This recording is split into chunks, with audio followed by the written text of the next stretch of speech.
شیخ نے اپنی کتاب الاسراء الی المقام الاسرى میں اپنی روحانی معراج کا ذکر کیا ہے، اور آج کل چونکہ ہم اس کتاب کا تحقیق شدہ عربی متن بھی تیار کر رہے ہیں اور ساتھ ساتھ اس کا اردو ترجمہ بھی کر رہے ہیں، تو اس کتاب میں شیخ نے منظوم نثر کے حوالے سے اپنے کچھ مقامات کو بیان کیا ہے، اپنے کچھ احوال کو بیان کیا ہے۔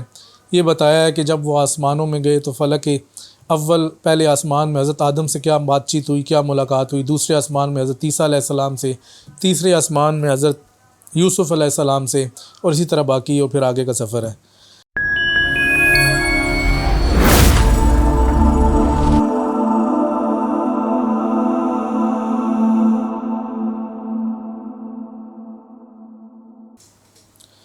بسم اللہ الرحمن الرحیم۔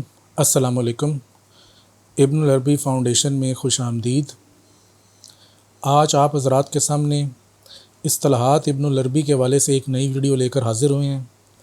آج کی ہماری اصطلاح ہے الاسراء یا معراج۔ سب سے پہلے دیکھتے ہیں کہ اس لفظ کا لغوی مطلب کیا ہے۔ عربی زبان میں اسراء رات کے چلنے کو کہتے ہیں۔ جب کوئی شخص رات میں سفر کرے تو اس کو کہا جاتا ہے کہ سرا شخص و اللیلہ، کہ یہ شخص رات میں سفر کر رہے ہیں۔ اسی طرح نبی کریم صلی اللہ علیہ وسلم کا مسجد حرام سے مسجد اقصیٰ تک کا سفر بھی اسراء کہلاتا ہے، اور یہ واضح ہے کہ وہ رات کا سفر تھا۔ اب ہم دیکھتے ہیں کہ قرآن مجید میں یہ لفظ کتنی دفعہ آیا ہے اور کتنے سیغوں سے آیا ہے۔ تو یہ لفظ اپنے مختلف سیغوں میں قرآن مجید میں 7 مرتبہ آیا ہے۔ اللہ تعالیٰ فرماتا ہے سبحان الذی اسریٰ بعبدہ لیلا من المسجد الحرام الی المسجد الاقصیٰ، پاک ہے وہ ذات کہ جس نے اپنے بندے کو رات کی رات مسجد حرام سے مسجد اقصیٰ تک کا سفر کروایا۔ اب دیکھتے ہیں کہ شیخ اکبر کے نزدیک اسراء سے کیا مراد ہے۔ شیخ اکبر اسراء کو سفر کے مترادف بھی استعمال کرتے ہیں۔ کتاب الاسفار میں آپ نے فرمایا ہے ان 3 سفروں میں سے کوئی بھی سفر ہو تو مسافر خطرے میں ہے، ہاں اگر اسے سفر کروایا جائے، جیسا کہ نبی کریم صلی اللہ علیہ وسلم کی اسراء تھی۔ تو یہ سفر کے مترادف بھی ہے۔ پھر اسی طرح شیخ اکبر کے نزدیک اسراء کی 2 معنی ہیں۔ ایک تو وہ اسراء کا معنی ہے جس کو ہم معراج نبی کہتے ہیں، شیخ کے نزدیک یہ جسدی اور جسمانی تھی، اور دوسری وہ معراجیں ہیں جو صوفیاء کو ہوتی ہیں، جو کہ خواب کی صورت میں ہوتی ہیں، کشف کی صورت میں ہوتی ہیں، مشاہدے کی صورت میں ہوتی ہیں، وہ جسمانی معراج نہیں کہلاتی۔ اب ہم دیکھتے ہیں کہ معراج کے حوالے سے لفظ اسراء، اس کے بارے میں شیخ کیا کہتے ہیں۔ فتوحات مکیہ میں فرماتے ہیں کہ اللہ تعالیٰ نے اپنے بندے کو ایک مکان سے دوسرے مکان کی جانب سفر اس لیے نہیں کروایا کہ وہ اللہ تعالیٰ کا مشاہدہ کرے، بلکہ اس لیے کروایا تاکہ وہ اللہ تعالیٰ کی آیات کا مشاہدہ کرے کہ جو اس سے اوجل ہیں۔ تو اسی لیے قرآن مجید کی آیت بھی اسی پر دلالت کرتی ہے۔ اللہ تعالیٰ فرماتا ہے سبحان الذی اسریٰ بعبدہ لیلا من المسجد الحرام الی المسجد الاقصیٰ الذی بارکنا حولہ لنریہ من آیاتنا۔ تو یہ جو آخری آیت کا حصہ ہے کہ ہم اسے اپنی نشانیوں میں سے دکھائیں، تو شیخ کہتے ہیں کہ یہ سفر اسراء کا، چاہے وہ انبیاء کی ہو یا اولیاء کی ہو، یہ اللہ تعالیٰ کی نشانیوں کا مشاہدہ ہے، اور اس کی وجہ یہ ہے کہ اللہ تعالیٰ زمان اور مکان سے ماوراء ہے، جبکہ اس کی نشانیاں زمان اور مکان کے اندر ہیں۔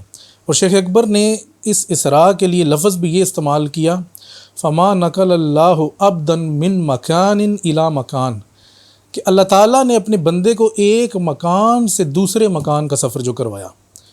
تو یہ ہو گئی اسراء کی ایک اور جہت۔ آگے پھر آپ اس پر دلائل بھی لے کر آئے ہیں کہ حدیث ہے جس کو صوفیاء کوٹ کرتے ہیں کہ میں اپنے بندہ مومن کے دل میں سما گیا، نہ میں زمین میں سما سکا نہ آسمان میں سما سکا، میں اپنے بندہ مومن کے دل میں سما گیا۔ تو شیخ کہتے ہیں کہ جو چیز آپ صلی اللہ علیہ وسلم کے قلب میں تھی، یعنی کہ حق تعالیٰ کا مشاہدہ، تو اس کے لیے سفر کروانے کی ضرورت نہیں تھی، کیونکہ وہ تو پہلے ہی حاصل تھی۔ معراج نبی اور صوفیاء کی معراج یا اسراء کے حوالے سے شیخ فرماتے ہیں کہ آپ صلی اللہ علیہ وسلم نے 34 بار معراج کی، جس میں سے ایک جسمانی معراج تھی، جبکہ باقی روحانی اور خواب کی معراجیں تھیں۔ فتوحات مکیہ جلد 3 صفحہ 342 میں یہ قول نقل ہے۔ اسی طرح شیخ اکبر فرماتے ہیں کہ صوفیاء کو بھی معراجیں ہوتی ہیں، جو کہ سب کی سب روحانی معراجیں ہوتی ہیں، جسمانی معراج نہیں ہوتی۔ اب ہم دیکھتے ہیں کہ شیخ کے نزدیک معراج کا یا ان نشانیوں کے مشاہدے کا مقصد کیا ہے۔ سعاد الحکیم اس حوالے سے شیخ کا نقطہ نظر لکھتی ہیں، فرماتی ہیں کہ اسراء علم الیقین سے عین الیقین کی طرف اس طرح جانا ہے کہ عین الیقین اس علم کا شہود ہو۔ یعنی کہ شیخ اکبر کا یہ جملہ خاص طور پہ اس جگہ پہ آئے گا کہ آپ صلی اللہ علیہ وسلم نے بعین ہی وہ دیکھا جو جانا، کچھ اور نہیں۔ یعنی کہ جیسا آپ کے پاس پہلے علم تھا ان نشانیوں کے حوالے سے، ویسا ہی آپ نے اپنی آنکھ سے دیکھ لیا۔ تو یہ علم الیقین سے عین الیقین تک کا ویسا سفر ہے کہ جیسا پہلے آپ کے پاس علم تھا۔ اب ہم آتے ہیں صوفیاء کی معراج کے حوالے سے۔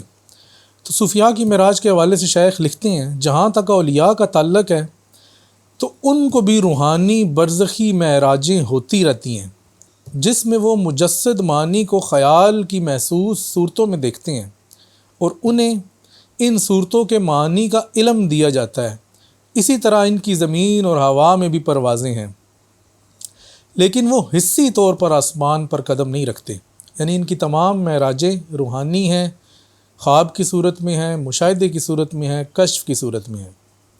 اور اسی نسبت سے تو رسول اللہ صلی اللہ علیہ وسلم نے اس جماعت سے سبقت پائی کہ آپ اپنے جسم کے ساتھ آسمانوں کو چیر کر حصی اور حقیقی طور پر افلاک کی مسافتیں طے کر گئے۔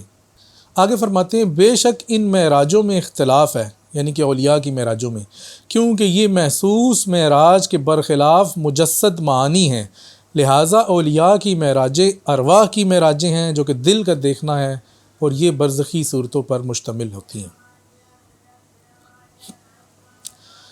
شیخ نے اپنی کتاب الاسراء الی المقام الاسرى میں اپنی روحانی معراج کا ذکر کیا ہے، اور آج کل چونکہ ہم اس کتاب کا تحقیق شدہ عربی متن بھی تیار کر رہے ہیں اور ساتھ ساتھ اس کا اردو ترجمہ بھی کر رہے ہیں، تو اس کتاب میں شیخ نے منظوم نثر کے حوالے سے اپنے کچھ مقامات کو بیان کیا ہے، اپنے کچھ احوال کو بیان کیا ہے۔ یہ بتایا ہے کہ جب وہ آسمانوں میں گئے تو فلک اول پہلے آسمان میں حضرت آدم سے کیا بات چیت ہوئی، کیا ملاقات ہوئی، دوسرے آسمان میں حضرت عیسیٰ علیہ السلام سے، تیسرے آسمان میں حضرت یوسف علیہ السلام سے، اور اسی طرح باقی اور پھر آگے کا سفر ہے۔ تو چونکہ ہم اس کتاب پہ کام کر رہے ہیں، امید کی جاتی ہے کہ انشاءاللہ جلد ہی یہ کتاب اپنی بہترین صورت میں آپ حضرات کے سامنے پیش کی جائے گی۔ تو اپنی کسی نئی اصطلاح میں دوبارہ سے آپ کے سامنے حاضر ہوں گے، اس وقت تک کے لیے اجازت دیجیے۔ السلام علیکم ورحمۃ اللہ وبرکاتہ۔